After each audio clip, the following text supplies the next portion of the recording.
সব সাধকের বড় সাধক আমার দেশের চাষা।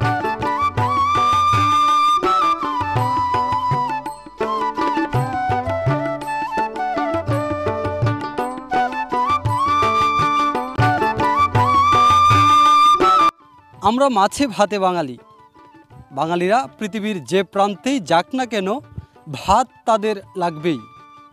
আর সেই ভাত আসে বিভিন্ন প্রকার সব ধান থেকে। আজ আপনারা জানবেন এই ধান চাষ করে যারা চাষি, তারা কিভাবে এটি চাষ করেন এবং চাষাবাদে কেমন খরচ হয়। পাশাপাশি প্রাকৃতিক দুর্যোগে বিভিন্ন সময় তারা ক্ষতিগ্রস্ত হন। এই প্রতিকূলতা মোকাবেলা করে তারা কিভাবে এই চাষাবাদ করেন, 1 বিঘা জমিতে কেমন খরচ হয়, আমরা এই প্রতিবেদনে জানব। এই ক্ষেত আমি জমা রাখছি 2,500 টাকা কাটা, এখানে 3 হাঁটা ক্ষেত আপনার লাগছি। এখান থেকে মনে হয় আল বাওয়া সার খরচ এগুলা গেছে কাটাতে ধরেন আরও 1,000। এরপরে যে এটা কেরাসি আছে প্রতি কাটাতে 6-7 লিটার। এরপরে মেশিনের সিকিউরিটি আছে। আর এই পর্যন্ত আস্তে আস্তে এরপর সার খরচও আছে। এরপরে যে আস্তে আস্তে এই পর্যন্ত দেখেন ধান বেশি একটা সুবিধা হয়েছে না, 88। এই যে দেখেন আজকে লাগাইছি, এই যে সামনে গাছটি দেওয়া যা এখানে আপনার 1200 টাকা কাটা নিব। এখান থেকে আবার বাড়িতে নিতে আপনার রাস্তার পরিস্থিতি বেশি একটা ভালো না, প্রতি কাটা 300 টাকা তারা ভাড়া দিতে হয়। এরপর এটা বাঙ্গানিতে বুমা নিব 12 কেজি 15 কেজি মতন ধান। শেষে সর্ব টোটাল আমার বড় তো 4 মন 3.5 মন ধান টিকবো। ধান শুনতেছি যে 900 950 টাকা বিয়ে হইতেছে, যেন রাস্তাঘাট ভালো, এন মনে হয় যে 1000 কিনতেছে। আর আমরা এইদিকে রাস্তাঘাট ভালো না, আমরা এনে বড় দূর 850 900 টাইনে মাইনে যাইতে পারে। প্রতি কাটাতে 29 মনে করেন যে 2.5 বছর ভালো খেতে হইলে আপনি 10 মন 9.5 মন 9 মন টিকছে। এই বছর 2900 মোটামুটি ভালোই। আবার 88 যারা বাইটিয়া লাগাইছে এরাও মোটামুটি ভালোই হয়েছে, খারাপ হয়েছে না। আবার একটা ওষুধ আছে আপনার ইনস্টকে, একটা ওষুধ আছে, এটা ব্যবহার করলে ধানটা কালারটা ঠিক থাকে। এমন এই যে ধানটা যে কালার নষ্ট হয়েছে এতটা নষ্ট হইতো না। পাথর কয়দিন আগে পড়ছিল শুরু শুরু বা যে 2-4 মিনিট পরে আল্লাহর মতে হয়ে গেছে, থামে গেছে। না না আর কোনো সমস্যা আসে নাই, শুধু রোদ্রের অবস্থা খুব খারাপ। এই রোদ্রের কারণে মনে হয় যে হুসিলটা বেশি একটা কৃষকরা এই যে ধান আছে এগুলার একটু মাধ্যমে কমে হয়েছে, অতিরিক্ত কেরাসি লাগতেছে। আর যে জায়গাতে 1 লিটার তেল লাগবে 4 লিটার 5 লিটার লাগতেছে। একটা মোটরের প্রয়োজন ছিল, যে তাহলে আরবাসীরা এই কৃষকরা করতে খুব সুখ সুবিধা হইতো।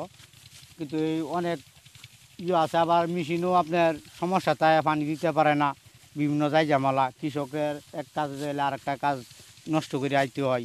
তবে মোটর থাকলে নির্দিষ্ট লোক থাকতো, কৃষকরা আপনার টাইম চিরে আইসা সার মাটি দিল, পানির একটা চিন্তা ভাবনা করানো লাগে না। এই ফসলটাই আমাদের আউরের বড় ফসল, যেটা আমাদের সারা বছরের খাবার যোগাই।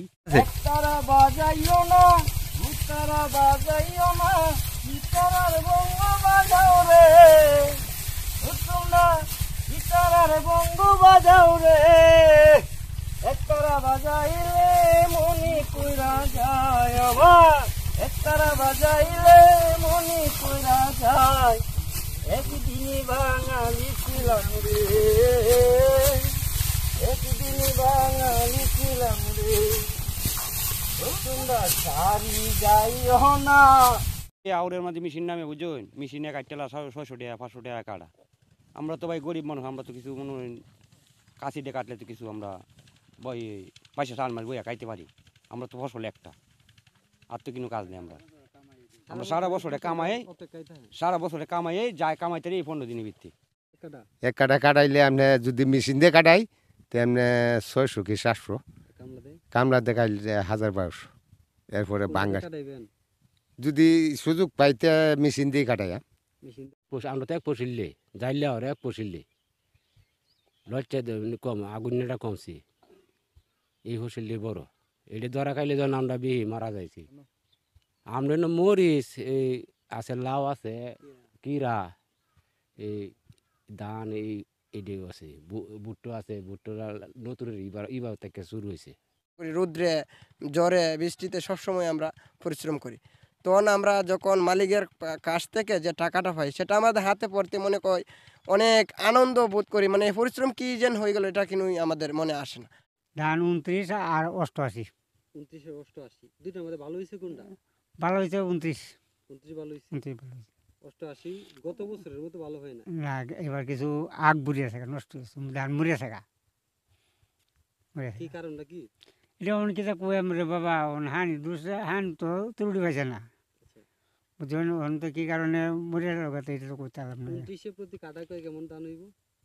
কারা প্রতি 7-8 মন হইব আপনার বাবা। কামড়া ফুসে না, কামড়া ফুসে না। কামড়া ধরো কাটে আমাদের 1400, বুঝছো? মেশিনে কাটলে 600। যখন কিছু নষ্ট করে ধান হালায় দিয়ে, হালায় দিলে তো বাবা কেটটা তো ওটু আগবা কাটতে যায়। আলা নিলে তো করার কিছু নাই। আশার উপর তো সব কিছু, আশার উপরে সব কিছু না। আমি যে একটা কাক পালাই আর একটা হালায় আমি একটু সম্ভব আছে আছে কি আল্লাহ যদি না হালায় আছে, তো এইটা জরুর বিশ্বাস রাই আমরা মনলাম।